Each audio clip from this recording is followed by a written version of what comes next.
You move in with him, then I move on without you. There's a peculiar quiet that takes hold of a home once everything has collapsed. It isn't the tranquil hush people associate with rest or calm. It is heavier, sharper, a silence that feels as though it has been scraped raw from the wreckage of chaos, a silence that forces you to sit still and confront the jagged edges of what remains. That is the sound I live with now. For me, the chaos had been a 4-year relationship with Jessica. The wreckage was not just the absence of her presence, but the shattering of every plan, every shared dream, every illusion of permanence we thought we had been shaping together. Yet, strangely, as I sit with this silence, I have begun to recognize something vital. The destruction did not erode the ground beneath me. My foundation is still intact. What crumbled was a structure already weakened, already rotting quietly in the beams and walls long before it finally gave way. I've never thought of myself as someone easily duped.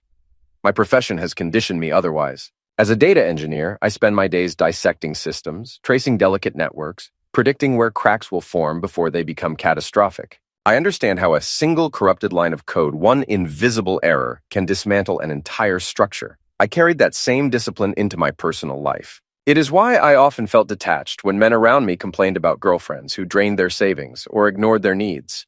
Their miscalculations seemed obvious to me. With Jessica, however, it all felt different. Ours was not an impulsive bond. It looked from every angle as though it had been built on sturdy ground, on shared ambitions, on mutual investment, on the steady rhythm of two people working towards something larger than themselves. From the moment I met her, Jessica radiated intelligence and determination. She carried with her a 5-year map of her future, and I admired the way she seemed to know not just what she wanted, but how she intended to get there.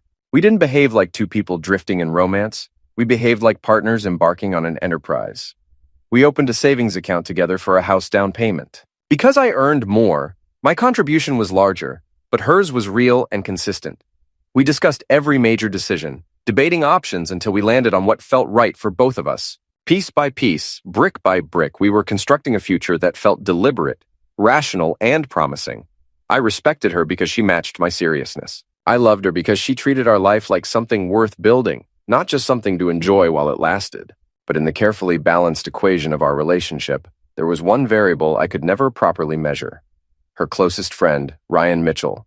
Ryan was the embodiment of instability wrapped in expensive clothing. He was perpetually perched on the edge of his next big break, dabbling in entrepreneurial schemes that shifted like smoke every few months. One season, it was a tech startup. The next, some vague real estate plan, followed by yet another venture that promised millions and delivered nothing. His life was a carousel of reinventions, none of them grounded in reality. Ryan wore designer clothes that were clearly beyond his means. He drove a leased BMW, always a few payments behind, flashing it as though it were proof of his success. He carried himself with a self-assured swagger that could only come from someone who had never actually been cornered by the consequences of his own recklessness. And he was always around, lounging in our living room, dispensing unsolicited advice on how we should manage our money, how we should handle our relationship, slipping in barbed comments that mocked me while remaining just vague enough that Jessica could dismiss them as jokes. And she always defended him. Always. Whenever I voiced concern, her tone turned sharp with irritation. "He's like a brother to me," she would insist, almost rehearsed. "He just doesn't have your stability, David. He doesn't have your financial footing." She would say it as though it were a compliment, but all it ever did was remind me that I was her foundation. I was the paycheck, the planner, the anchor she clung to when the seas got rough. I was not just her partner. I was her safety net, her insurance policy, her guarantee that someone would catch her if she fell. And then, one Thursday evening, she decided to test just how much weight I could carry before breaking. She walked in the door buzzing with a strange, artificial brightness. Her voice was pitched a little too high, her steps too quick, her smile a little too eager. There was a restless energy about her, as though she were holding on to a secret she could no longer contain. She asked me to sit on the sofa, the one we had agonized over together in a furniture showroom, 3 Saturdays spent testing cushions and comparing fabrics. I sat, still unsuspecting, and she stood before me, ready to detonate. "I've got incredible news," she announced, her words landing with the force of a verdict rather than the opening of a conversation. "Ryan's roommate is moving out next month. I'm taking his place." For a moment, I simply stared at her, waiting for the grin, the laugh, the sheepish, "Just kidding." None came. She rushed ahead, the words tumbling out in a breathless flood as though speed would soften their weight. Think about it, David. This is purely financial. His rent is so much lower than what I'm paying here. I'd be saving $1,000 every month minimum. We'd reach our house goal twice as fast. It's perfect. It really is the perfect solution. That's what she called it, the perfect solution. I let the silence thicken between us, stretching it until it became its own presence in the room. She had walked in craving a fight, itching for sparks and shouting so she could twist my reaction into proof that I was possessive, controlling, jealous. But I wasn't about to grant her that weapon. I refused to hand her the ammunition she wanted so badly. Instead, I did what I always do best. I analyzed. I sifted through 1,000 possibilities in the span of seconds, running simulations in my head the way I would debug a fragile system on the brink of failure. Every potential outcome played across my mind, and from that noise, one clear path emerged. My answer wasn't anger, nor pleading, nor confusion. It was control. I smiled, calm, steady, genuine, a smile that conveyed serenity instead of rage. "Jessica," I said evenly, my tone measured and smooth. "That actually works out perfectly." The effect was instant and delicious.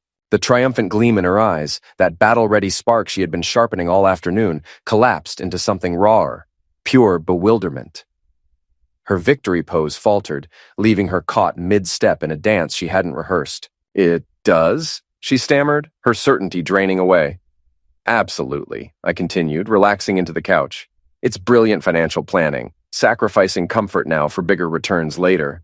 That's exactly the thinking that makes me proud of you." Now she was totally off balance. She'd anticipated a storm, but received clear skies instead. She spent the evening excitedly discussing how much she'd contribute to our house fund, how wonderful living with Ryan would be, and how mature we were handling everything. I nodded supportively, adding encouraging remarks throughout. I was the perfect understanding partner. Later that night, while she chatted with Ryan on the phone about apartment details, laughing and planning, I waited. I let her finish her call and bask in her apparent success. I let her enjoy the glow of her apparent victory. Then I entered the living room and sat across from her. "I've been considering what you said," I began seriously. "And you've motivated me. Since you're making this major move to boost our savings, I think it's only fair that I do the same." She looked wary. Something in my tone had shifted. "What do you mean?" "Well," I said, leaning forward, "I've had this opportunity available for weeks. A significant project through our company's London office. 2-year contract. The compensation is exceptional, plus a huge completion bonus. I was going to decline because I didn't want to abandon what we're building. But with you moving out to save money, it makes total sense. I can store my belongings, live cheaply there, and put my entire salary plus bonus toward our goal. When I return, we'll have enough to buy our dream house outright." Her jaw dropped slowly. I watched the gears turning in her head, panic creeping into her eyes. You took a position in London?" "I called and accepted tonight," I said, lying as smoothly as I'd ever told the truth. "They're sending final paperwork tomorrow. The project begins in 3 weeks. Actually, I'm terminating our lease at month's end. The timing couldn't be better, right?" Color drained from her face completely. "You ended the lease?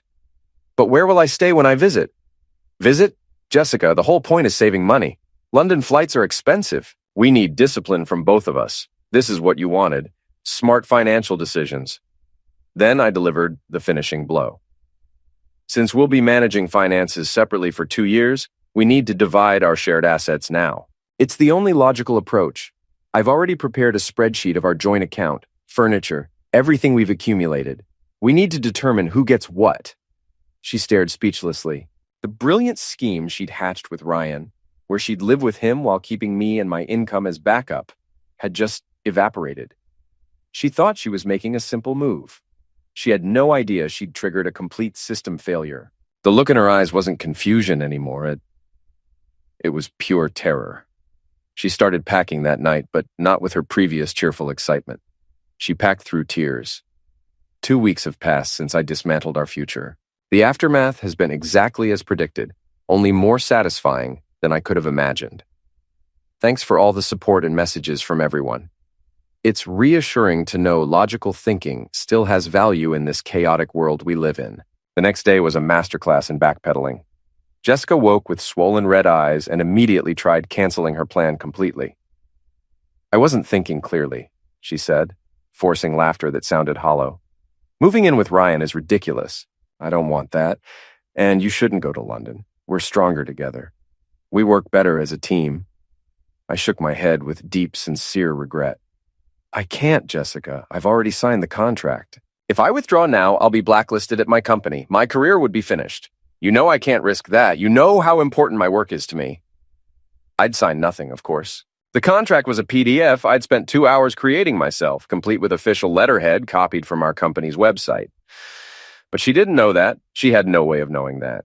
Besides, I continued, using her own arguments against her, you were right. This is smart financial planning. We must think long-term. A few years apart is a small price for lifetime security. Every argument she attempted, I countered with her original reasoning. She wanted to save money. This was optimal. She wanted our house faster. This guaranteed it. She'd set the trap. I was merely holding the door open for her. Dividing our assets was brutal for her to experience. Our shared savings turned out to be roughly 90% my contributions. When I transferred her portion, the exact amount she'd deposited over the years, to her personal account, she was shocked by how small the number was. But what about all the interest? She asked, voice trembling with disbelief. That's allocated proportionally to initial investments, I said calmly, as if it were the most obvious thing in the world. Furniture was another battle entirely. She started pointing at items around our apartment. The sofa, dining table, television, coffee table. We can sell these and split the proceeds, she said desperately. I produced another spreadsheet with receipts attached. I purchased the sofa and television before we even met, I explained patiently. The dining table I bought myself as a housewarming gift when we moved in together. They're not shared assets. They were never shared assets. By day's end, she was left with her clothes, some kitchen items, and minimal cash. The life she'd taken for granted was revealed to be a life I'd almost entirely funded. The comfortable existence she'd assumed was ours was actually mine, extended to her as a courtesy. She moved in with Ryan exactly a week ago. Initially, my phone stayed completely silent. I think she was trying to project success, pretending she'd made the right choice. She posted several social media photos of her and Ryan drinking wine in their new place, with captions like "fresh starts" and "excited for this new chapter," and other generic optimistic phrases. Then, the calls began to come in. First, it was about the car. The vehicle she'd been driving was registered to me. I'd been paying the insurance and maintenance costs. I called to inform her that since I was moving to London, I was selling the car and canceling the policy. She'd need to find her own transportation immediately. The panic in her voice was genuine and unmistakable. But how will I get to work? David, you can't do this to me. It's a financial decision, Jessica, I said sympathetically. I can't afford payments on a car I won't use for 2 years. That would be fiscally irresponsible. Next came the phone bill situation. She was on my family plan, had been for years. I informed her she'd be removed at the billing cycle's end. Then it was streaming services, gym membership, all the financial threads connecting her to my income and lifestyle. One by one, I severed them all methodically. Ryan, predictably, has been a complete disaster. I've been receiving texts from him regularly. Initially, they were arrogant. Dude, you really screwed up badly. Jessica is incredible. Your loss, man. I didn't respond to any of them. Then they became annoyed and demanding. Hey, Jessica's short on rent this month. You need to send money. Don't be an idiot about this. I didn't respond to those either. His latest message, sent late last night, was pure desperation. David, you need to call me immediately. The landlord's threatening eviction. Jessica cries constantly. You created this entire mess. You need to fix it now. They genuinely believe this is my responsibility. They believe I'm obligated to resolve the situation they created through their own poor planning. Their arrogance matches their stupidity perfectly. They thought they could outsmart a data engineer. They failed to understand that I don't just see systems, I know how to destroy them completely. I haven't moved to London, obviously. I've relocated to a new apartment across town instead. It's smaller but completely mine. Every piece of furniture, every decoration, every monthly bill. Our old lease officially ends this week. Jessica and Ryan think I'm packing for an international flight. In reality, I'm just unpacking boxes containing my new peaceful life. They have no idea where I am. They have no idea I'm not thousands of miles away, but across the city, watching their poorly designed plan crumble to dust. And the best part? I'm just getting started with this. A full month has passed now. The initial shockwave has subsided, and I'm now observing the aftershocks rippling through their lives. The story has taken turns even I didn't fully anticipate when I started this process. My plan was simply to extract myself cleanly and let their poor planning cause their inevitable downfall. But when you build your life on lies and deception, the collapse is more spectacular than anyone could imagine. After a week of increasingly frantic texts from Ryan, I received a call from an unknown number. It was Jessica's mother calling me. I'd always maintained a cordial relationship with her parents throughout our 4 years together. They seemed like decent people with solid values. I was wrong about them. Her mother didn't bother with pleasantries or small talk. She launched into a vicious rant about how I had abandoned her daughter, left her stranded and destitute without any support system. She called me cruel and heartless and selfish. I let her finish completely, waiting for her anger to burn itself out. When she paused for breath, I spoke calmly and evenly. With all due respect, Jessica made an independent financial decision to move in with another man. I've simply made some financial decisions of my own in response. She's your girlfriend. You have a responsibility to care for her, she screamed into the phone. Actually, I said, I don't think she's my girlfriend anymore. And I'd asked Jessica about her responsibilities to me and our shared goals before you lecture me about mine.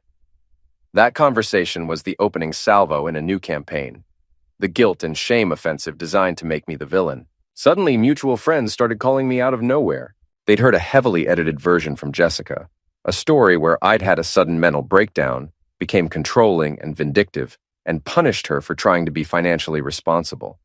This was a variable I'd anticipated months earlier. When my suspicions about Jessica and Ryan first solidified several months ago, I'd started my real investigative work. I'm a data engineer, remember? I analyze information and find patterns that others miss. I'd installed monitoring software on our home network, not to spy on personal emails, but to track data traffic patterns and usage. I noticed her laptop and phone usage spiked dramatically during late nights, all directed toward social media and messaging apps when she claimed to be working on projects. I also noticed that our shared online grocery orders paid from our joint account often included expensive items I never saw in our apartment. Premium liquor, expensive steaks, gourmet cheeses, luxury items that never made it to our table. The final puzzle piece fell into place when I ran a comprehensive background check.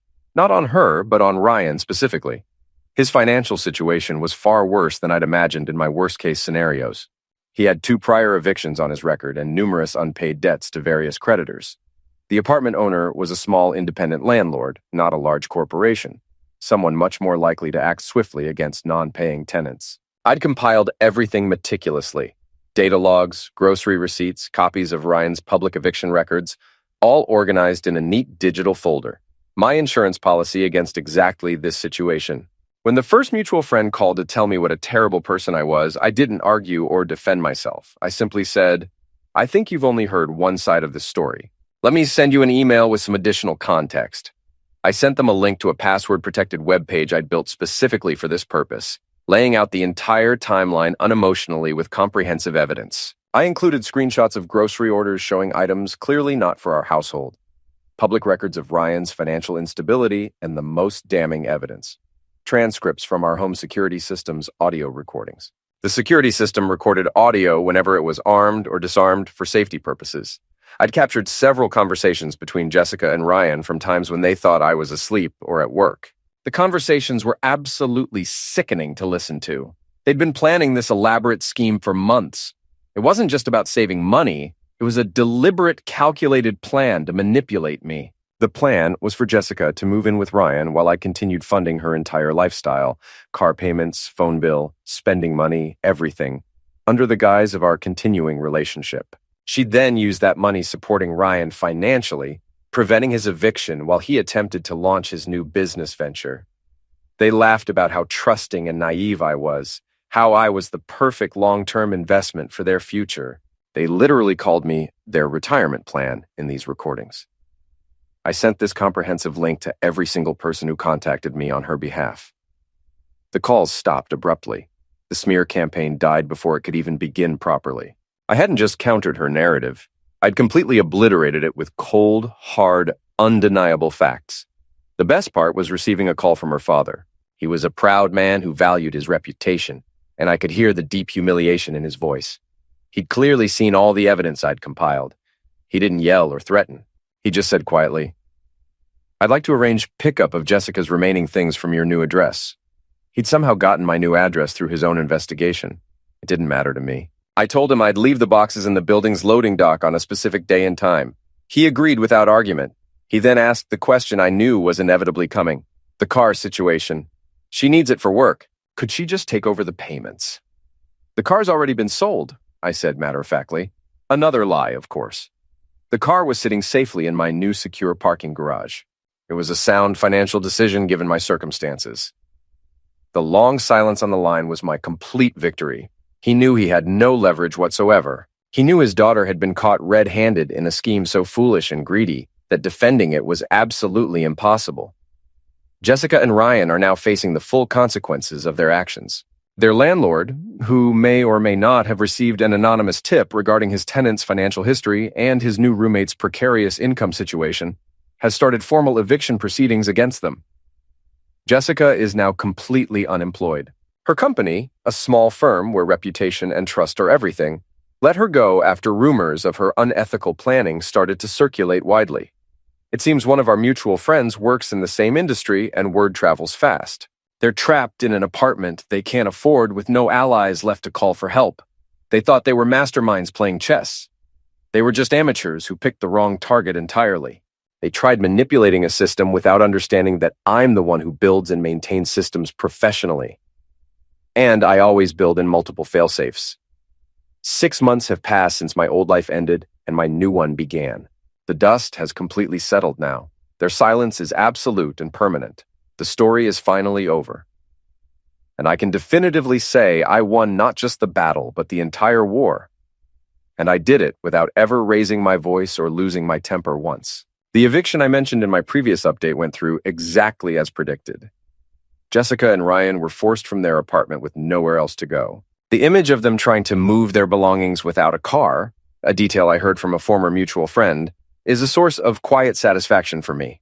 Their brilliant plan, hatched over months of whispered phone calls and secret meetings, ended with them standing curbside surrounded by boxes they couldn't afford to move to anywhere. Ryan, exactly as I predicted, folded completely under the financial pressure. He blamed Jessica for everything, for bringing her drama into his life and for getting him kicked out of his apartment.